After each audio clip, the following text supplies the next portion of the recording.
A police dog senses something strange and leads officers to an apparently quiet mansion. Two twin girls are found tied up and hidden under a kitchen cabinet. The stepmother tries to justify the absurdity with confusing speeches about protection and invisible forces.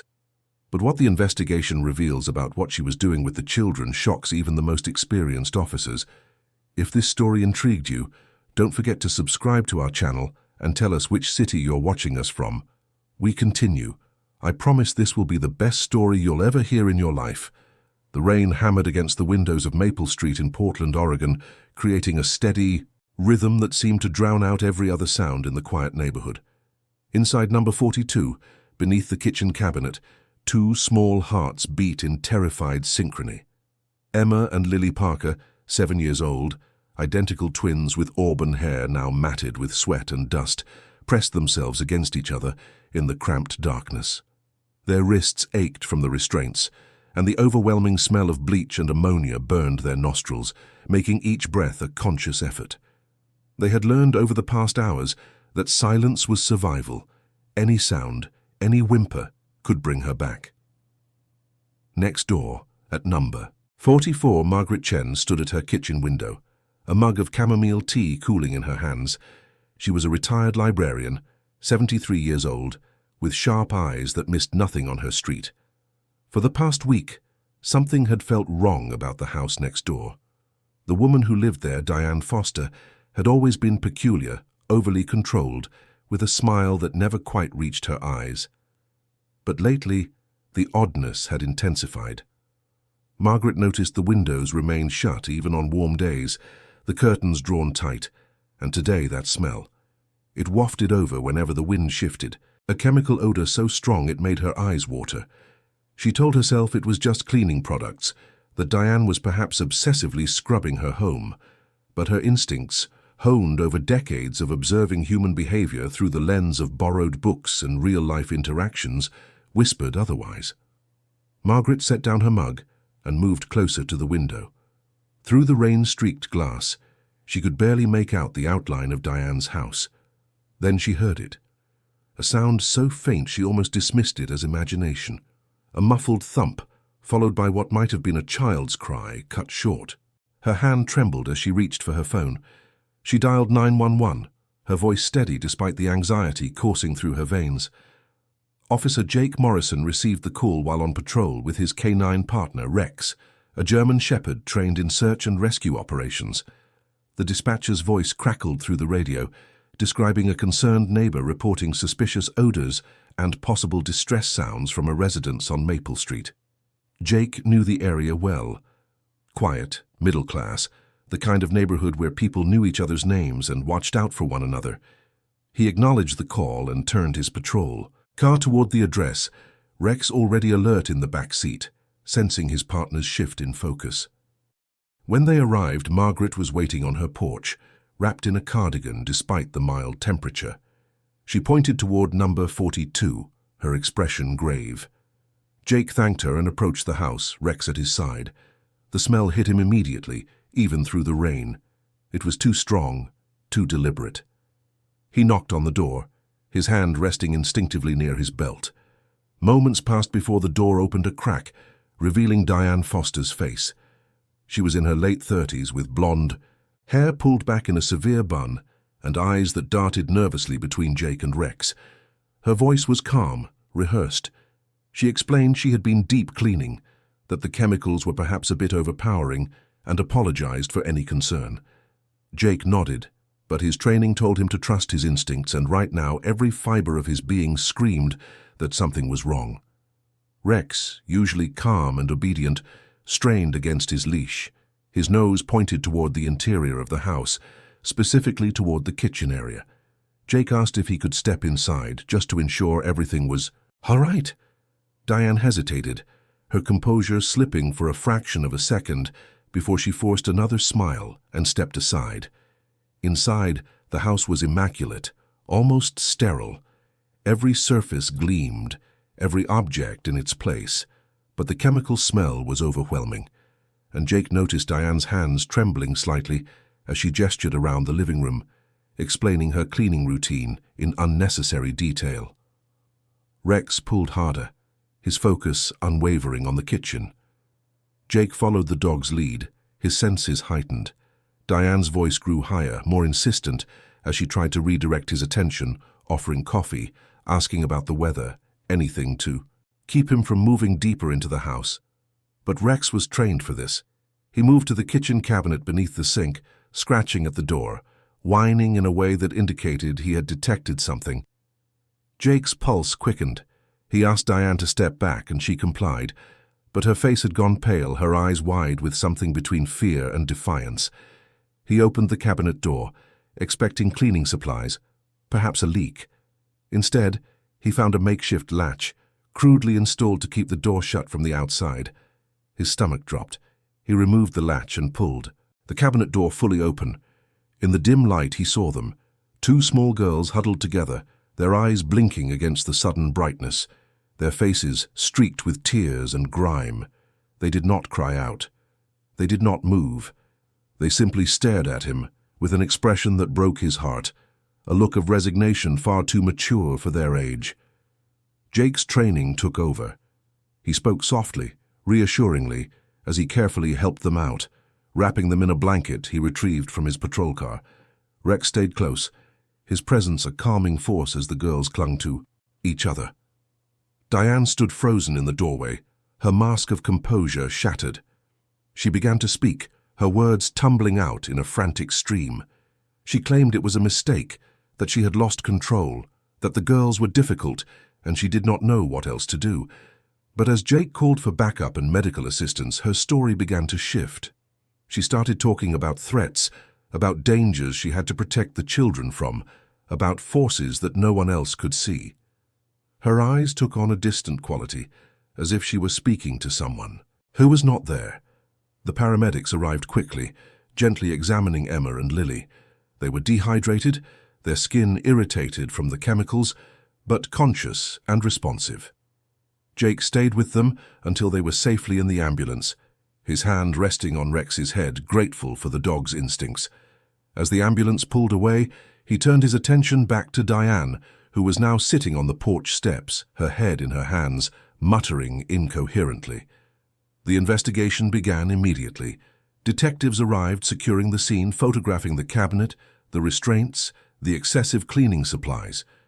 They questioned Diane, whose answers grew more erratic with each passing minute.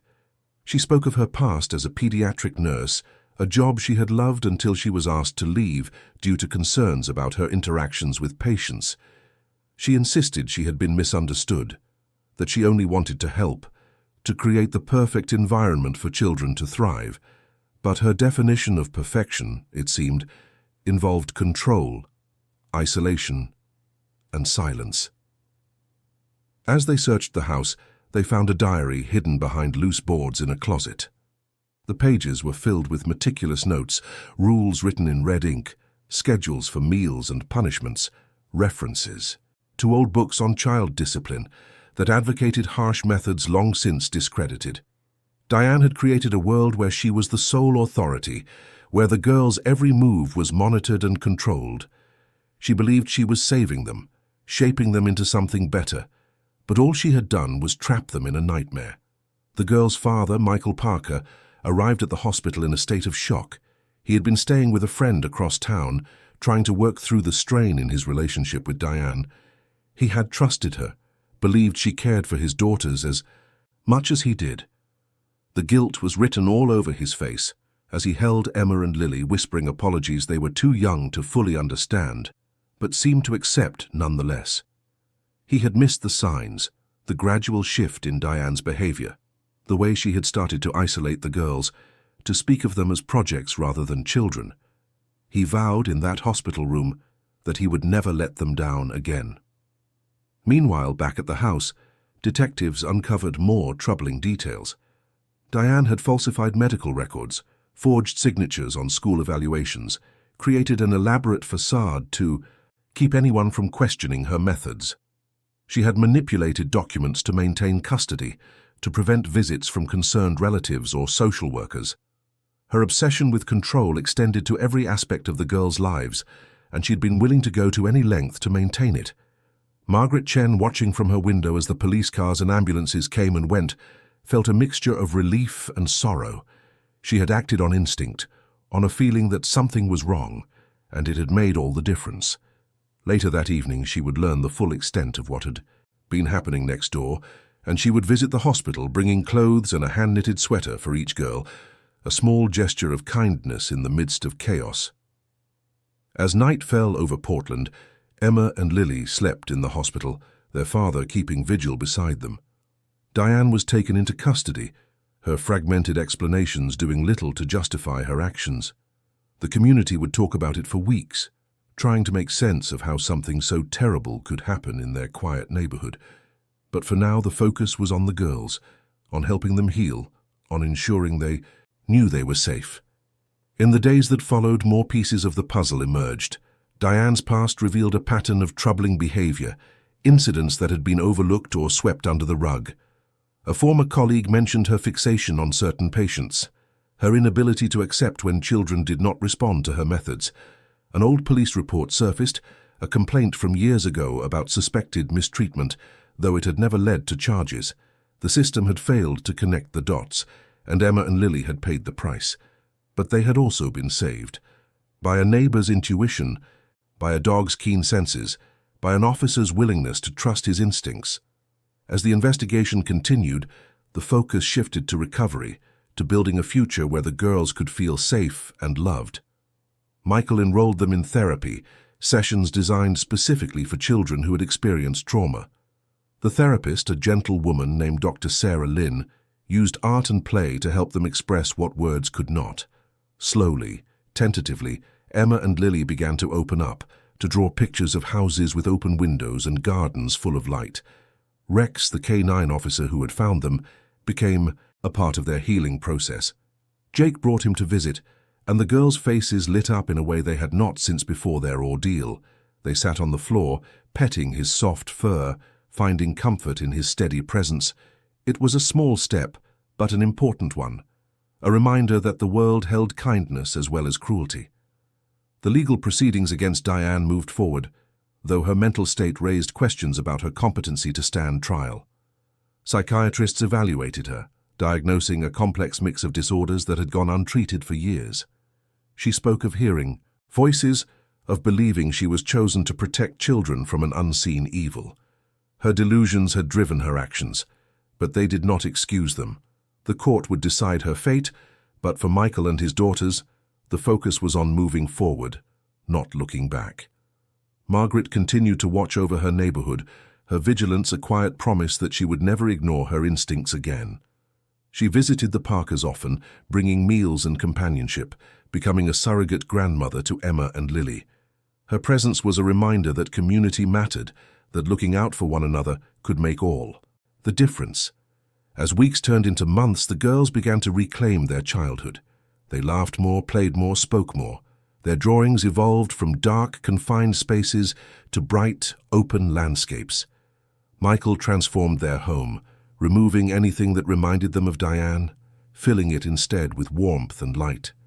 He read to them every night, held them when nightmares came, and slowly they began to trust that this safety was real, that it would last.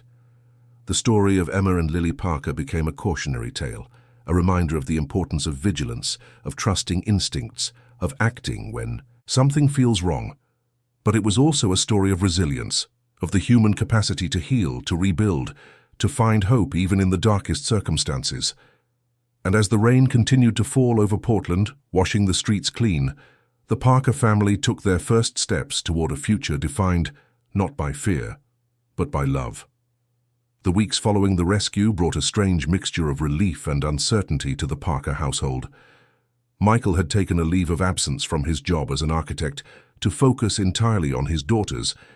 The house on Maple Street, once a place of routine and normalcy, now felt different. He had spent days scrubbing every surface, opening every window, letting fresh air chase away the memories that seemed to cling to the walls. He bought new furniture for the girls' room, bright colors and soft textures, anything to replace the stark, controlled environment Diane had imposed. But he knew that physical changes alone would not be enough. The real work was happening inside Emma and Lily, in places he could not reach with paint or new curtains. Dr. Sarah Lynn's office became a sanctuary for the twins. It was a warm space filled with toys, art supplies, and a large window that overlooked a garden. Sarah specialized in childhood trauma, and she approached each session with patience and gentleness. She never pushed the girls to talk about what had happened. Instead, she let them lead, using drawings and play to express what words could not capture. In the early sessions, Emma and Lily barely spoke. They sat close together, their hands intertwined, watching Sarah with wary eyes. But gradually, as trust built, they began to engage. One afternoon, Emma picked up a crayon and began to draw. Sarah watched quietly as the image took shape. It was a house, but not like the ones children typically drew. This house had no windows, just a dark square with a single door. Inside, two small figures huddled together. Sarah's heart ached at the simplicity and honesty of the image. She asked Emma if she wanted to tell her about the picture, and the little girl nodded slowly. She explained, in a voice barely above a whisper, that the house was where they had been, and the figures were her and Lily. She said they had to be very quiet or the lady would get angry. Sarah listened, validating Emma's feelings, assuring her that she was safe now, that no one would hurt her again. Lily, meanwhile, had taken to playing with a dollhouse in the corner of the room. She arranged the furniture meticulously, then knocked it all over only to start again. Sarah recognized the pattern. It was Lily's way of processing control and chaos, of trying to make sense of a world that had been turned upside down. She sat beside Lily, mirroring her actions, and slowly the little girl began to narrate her play. She spoke of a lady who made rules, who said the dolls had to be perfect, who locked them away when they were not. Sarah gently introduced the idea that the dolls could be free now, that they could play and make noise and be imperfect. Lily looked at her, considering, then carefully placed the dolls outside the dollhouse in the garden. It was a small step, but a significant one.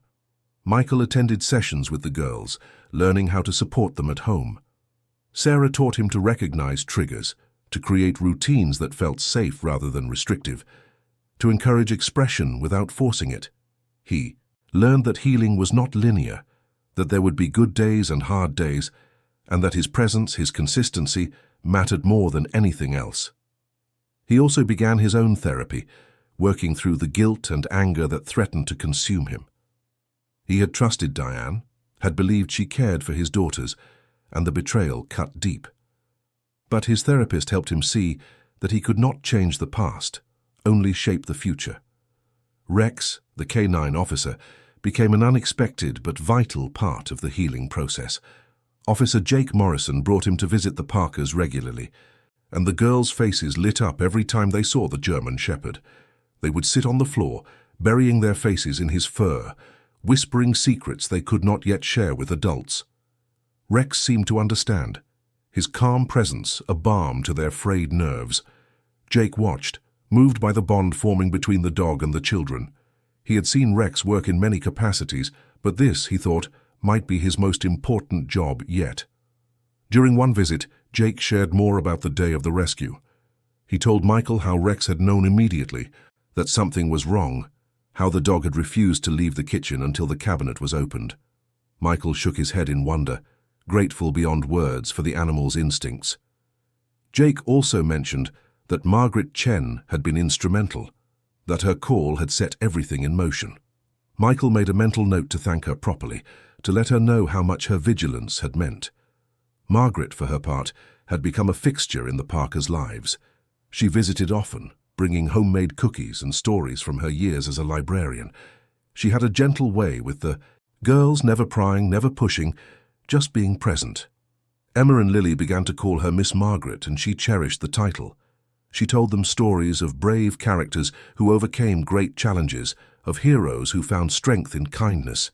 The girls listened, wide-eyed, absorbing the messages woven into the tales. As the investigation into Diane Foster continued, more troubling details emerged. Detectives discovered that she had been involved in a similar incident years earlier, in another state. A child had been found in her care, malnourished and withdrawn, but the case had been settled quietly, with Diane agreeing to relocate and seek treatment. She had never followed through on the treatment, and the records had been sealed, preventing anyone from connecting the dots. The system had failed, and Emma and Lily had suffered as a result. The revelation sparked outrage and calls for reform, for better tracking of individuals with histories of harm, for more robust protections for vulnerable children. Diane herself remained in custody, undergoing psychiatric evaluation. The doctors diagnosed her with a severe delusional disorder, compounded by untreated trauma from her own childhood. She spoke of a mother who had been obsessively controlling, who had punished her for any deviation from perfection. Diane had internalized those lessons, believing that love meant control, that safety meant isolation. She genuinely believed she was protecting Emma and Lily, that the world outside was dangerous, and that only she could keep them safe. Her delusions were so deeply rooted that she could not see the harm she had caused. The psychiatrists debated her competency to stand trial, but the legal process moved forward, slowly and methodically. Michael chose not to focus on Diane's fate. He could not change what she had done, and dwelling on it would only drain energy he needed for his daughters. Instead, he poured himself into creating a life for them that was filled with light and love. He enrolled them in a small, nurturing school where the teachers were trained to work with children who had experienced trauma. He established routines that were predictable but not rigid, giving the girls a sense of security without the suffocating control they had known. He cooked meals with them, let them make messes, encouraged laughter and noise. Slowly, the house began to feel like a home again. One evening, as Michael was reading to the girls before bed, Lily interrupted him. She asked in a small voice if the bad lady could come back. Michael's heart clenched, but he answered honestly. He told her that Diane was far away, that she could not hurt them anymore, that there were people making sure of it. He promised that he would always keep them safe, that he would never let anyone hurt them again. Lily nodded, seeming to accept his words, and snuggled closer. Emma, listening quietly, reached out and took her father's hand. It was a moment of connection, fragile but real, and Michael held on to it. Dr. Sarah Lynn introduced a new element to the therapy sessions. She brought in a therapy dog, a golden retriever named Sunny, who had been trained to work with traumatized children. Emma and Lily took to Sunny immediately, their faces lighting up in a way that reminded Michael of the carefree children they had been before Diane. They played with Sunny, threw balls for him, and gradually began to talk more openly during the sessions. Sarah explained that animals provided a non-judgmental presence, a safe outlet for emotions that were too big or too scary to share with people. Michael saw the truth of it in his daughter's eyes. As spring arrived, bringing with it warmer weather and blooming flowers, the Parkers began to venture out more. Michael took the girls to parks, to the zoo, to places where they could run and play and be children. They were hesitant at first, clinging to him, watching other children with a mixture of longing and fear. But with time and encouragement, they began to join in, to laugh, to explore. Michael watched from the sidelines, his heart swelling with pride and relief. They were healing slowly but surely. Margaret suggested planting a garden together, and Michael thought it was a wonderful idea. They bought seeds and soil, and on a sunny Saturday morning the four of them gathered in the backyard. Margaret showed the girls how to dig small holes, how to place the seeds gently, how to cover them with earth and water them. She explained that the seeds would grow into flowers, that with care and patience, something beautiful would emerge. Emma and Lily listened intently, their small hands working the soil with concentration. When they finished, they stood back and admired their work, their faces smudged with dirt and glowing with satisfaction. That night, as Michael tucked them into bed, Emma asked if the flowers would really grow. He assured her they would, that they just needed time and care. She smiled, a real, genuine smile, and whispered that she hoped they would be pretty. Michael kissed her forehead, his eyes stinging with tears he refused to shed in front of her. He moved to Lily's bed, and she reached up, wrapping her arms around his neck. She whispered that she loved him, and he whispered it back, holding her close. The legal proceedings against Diane concluded months later. She was deemed incompetent to stand trial and was committed to a psychiatric facility for long-term treatment. The news brought a sense of closure. though Michael knew that true healing would take much longer. He focused on the present, on the progress his daughters were making, on the life they were building together. One afternoon, Dr. Sarah Lynn called Michael with an update. She said that Emma and Lily were doing remarkably well, that their resilience was inspiring. She cautioned that there would still be challenges ahead, that trauma did not simply disappear, but that the foundation they were building was strong. Michael thanked her, his voice thick with emotion. He knew they had a long road ahead, but for the first time since the rescue, he felt hopeful. Rex continued to visit, and the bond between the dog and the girls deepened. Jake noticed that Emma and Lily seemed calmer, more confident when Rex was around. He suggested that Michael consider getting a dog of their own, a companion who could provide that same sense of security. Michael thought about it, and after discussing it with the girls, they visited a local shelter. They met a gentle mixed-breed dog named Daisy, who seemed to sense the girls' fragility and approached them with care. Emma and Lily fell in love immediately, and Daisy came home with them that day. She became a constant presence, sleeping at the foot of their beds, following them around the house, offering unconditional love and comfort. As summer approached, the flowers in the garden began to bloom.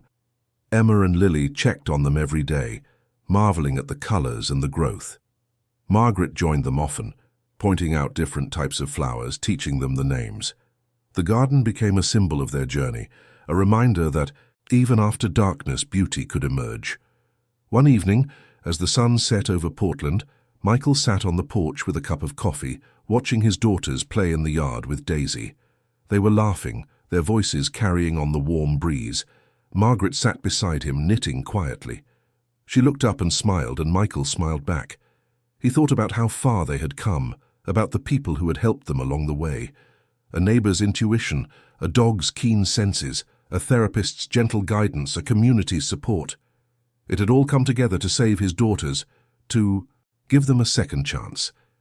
That night, Emma and Lily planted one more flower together, a sunflower, right by the window of their room. They watered it carefully, then stood back, holding hands. Michael watched from the doorway, his heart full.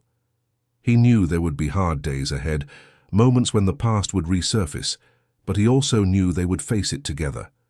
They had survived the darkness, and now they were learning to live in the light. As the girls climbed into bed, Rex, who had come for a final visit, lay down beside them. Daisy curled up, at their feet. Michael sat in the chair between their beds, a book in his lap, ready to read. The room was filled with a gentle, peaceful silence, so different from the silence they had known before. This was the silence of safety, of love, of home. And as Michael began to read, his daughter's eyes grew heavy, their breathing slowed, and they drifted off to sleep, surrounded by warmth and protection.